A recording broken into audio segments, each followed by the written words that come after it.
क्या हो अगर हम अपनी पूरी दुनिया का कचरा किसी ज्वालामुखी में फेंक दें? सोचिए, एक ऐसी जगह जहां लावा उबल रहा हो, जमीन पिघल रही हो और आप वहां कचरे से भरा ट्रक उलट दें। क्या वो सब राख बन जाएगा या हम खुद धरती का अगला बड़ा धमाका बना देंगे? आप देख रहे हैं द रेडियो टीवी एंटरटेनमेंट और आज हम जानेंगे कि अगर इंसान सच में अपना कचरा ज्वालामुखी में फेंकना शुरू कर दे तो क्या होगा। सिर्फ अमेरिका के लोग ही एक साल में 250 मिलियन टन कचरा पैदा करते हैं। अब अगर हम सोचें कि सारे कचरे को ज्वालामुखी में फेंक दिया जाए तो सुनने में तो मजेदार लगता है, जैसे कोई प्राकृतिक गैरेज इंसिनरेटर हो, लेकिन असलियत बिल्कुल अलग है।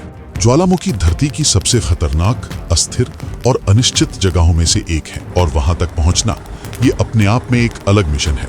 सबसे पहले हमें चाहिए एक सक्रिय यानी एक्टिव ज्वालामुखी। दुनिया में सिर्फ करीब 1500 सक्रिय ज्वालामुखी हैं और ज्यादातर इंसानी आबादी से बहुत दूर, यानी वहां तक कचरा ले जाना ही महंगा, खतरनाक और शायद नामुमकिन सफर होगा। और मान लो किसी तरह पहुंच भी गए तो पता चलेगा कि ये गलत तरह का ज्वालामुखी है। हमें चाहिए एक शील्ड वोल्केनो, जो धीमे बहते हुए लावा वाले ज्वालामुखी होते हैं, लेकिन ये बहुत कम मिलते हैं। ज्यादा मिलते हैं इनके खतरनाक रिश्तेदार स्ट्रेटोवोल्केनोज, जो जोरदार धमाकों और लावा के फव्वारों से धरती हिला देते हैं। यानी ये कोई कचरा घर नहीं बल्कि एक जिंदा बम है। अब मान लेते हैं कि हमें एक सही शील्ड वोल्केनो मिल गया और आप बन गए पहले वेस्ट कलेक्टर, जो कचरे से भरा ट्रक लेकर उसके किनारे खड़ा है। जैसे ही आप आगे बढ़ेंगे आपका दिल बोलेगा, मैंने ये नौकरी क्यों की?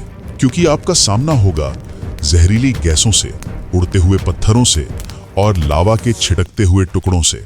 और अगर आपने सच में कुछ अंदर फेंक दिया तो समझिए आप खुद अपनी बर्बादी को न्योता दे रहे हैं। ऐसा एक बार 2002 में इथियोपिया में हुआ था। वैज्ञानिकों ने सिर्फ 30 किलो का कचरे का बैग लावा लेक में फेंका था और नतीजा एक जबरदस्त धमाका। क्योंकि जब ठंडी चीज उबलते लावा को छूती है तो अंदर का दबाव और भाप एक भारी विस्फोट बन जाती है। अब सोचिए, अगर हम पूरे देश का कचरा फेंकें तो लावा 80 मीटर तक आसमान में उछल सकता है। और ये तो शुरुआत है। कचरा अंदर जाने के बाद वो जलकर धुआं और जहरीली गैसें बनाएगा। कई चीजें तो लावा में पूरी तरह खत्म भी नहीं होती और उनकी बची हुई गंदगी ज्वालामुखी के जरिए हवा और जमीन में फैल जाएगी। यानी सफाई नहीं और ज्यादा प्रदूषण। फिर उस कचरे को ज्वालामुखी तक ले जाने का कार्बन फुटप्रिंट, वो अलग ही तबाही बनेगा। आखिर में हर गणित यही बताता है कि ये प्लान पूरी तरह नाकाम है। अगर कचरा जलाना ही है तो क्यों ना हम धरती पर ही इंसिनरेटर बनाएं, जहां उस गर्मी से बिजली भी बनाई जा सके। या फिर क्या पता हम अपना कचरा अंतरिक्ष में भेज दें, वहां तो कोई नुकसान नहीं होगा। या होगा? ये जानने के लिए देखते रहिए द रेडियो टीवी एंटरटेनमेंट, क्योंकि अगली बार हम पूछेंगे, अगर हम अपना कचरा अंतरिक्ष में भेज दें तो क्या होगा।